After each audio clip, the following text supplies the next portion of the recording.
Welcome to Perea Casa. It was built back in the 1860s. This house is 5,000 square feet. It sits on 1 acre of land right off of Corrales Road.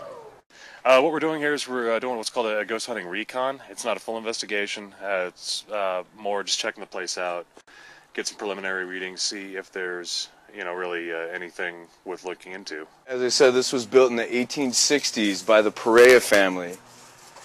You'll notice right away one of the most dramatic things about the house is the grand sala, the great hall. Wow, this is a long room. This is a really long room. The story goes that Mr. Perea's wife loved to dance, and he built this house so that she could throw elaborate parties with her friends. You guys get anything? No. This room down there connects to that one that we were walking into before, right? I'm going to take you into kind of the heart of the house, the kitchen. What I'm using right now is called a tri-field natural EM meter. It's set up so that it only reads DC fields, in other words natural fields. It should not detect a man-made field or an AC field. Kristen, go ahead and step behind me. Dave, why don't you go over there? Hello. Would you look at that? Ooh, ooh, ooh, ooh, oh. Wow. Strong reading in here. Strong one. Being from the 1800s, there's obviously a lot of history in this building. There's decades of recorded incidents of hauntings, sightings, mysterious things that happen. Well, we checked out the residence here, found a few preliminary electromagnetic fields that we weren't able to necessarily explain right away.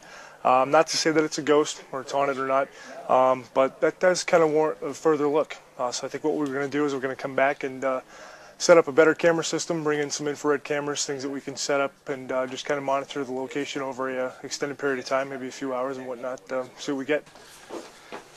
Personally, if I had to pinpoint one area of this place that I did feel anything at all really, it'd be up at top when we went up the stairs into the little apartment area.